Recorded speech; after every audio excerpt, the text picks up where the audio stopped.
We continue our conversation on helping those in need during this pandemic, and we welcome in Craig Robbins, Executive Director of Paul's Pantry in Green Bay. Craig, thanks so much for joining us, taking some time with us. You'll notice, Craig, you've seen him before on our Local 5 newscasts. Craig, in general, how has life changed over at Paul's Pantry since this pandemic hit? Well, I'll tell you, so much has changed. The way we distribute food has changed greatly. We're only allowing 5 people into our waiting room at a time. We're getting those folks registered and getting them through and start to shop, and then we'll let the next 5 in.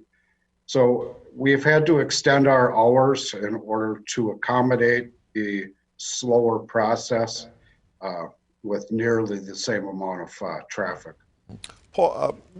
Paul's Pantry, ballpark figures. How many people or families were you serving before this all began, Craig, and how was it compared to right now?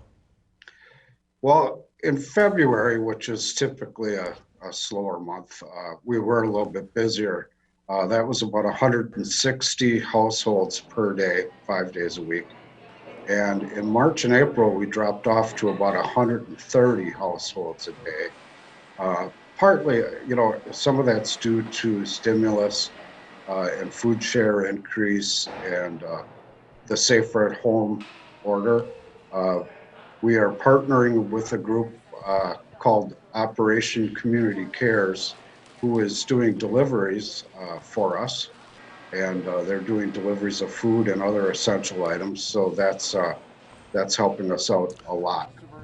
You have seen the astronomical unemployment numbers caused by this coronavirus. So with that in mind, are you anticipating maybe in the coming months more people are going to be seeking help from you?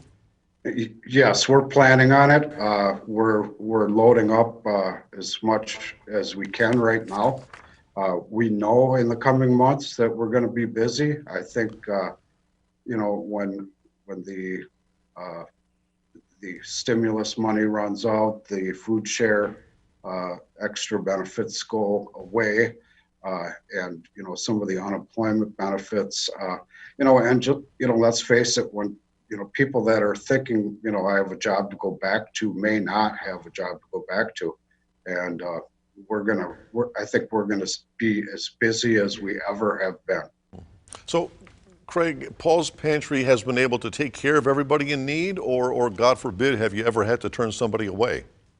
We have never had to turn anyone away, ever. We've maintained our average pounds of food, which is about 95 pounds of food per visit, per household, and that's average. So that has been steady for years. So, as the need increases, the donations seem to trend with it. And we give credit to the man upstairs for that. Craig, are there people coming to you now for help who may have never been in this situation before? Yes, we've registered about 500 new households over the past 2.5 months.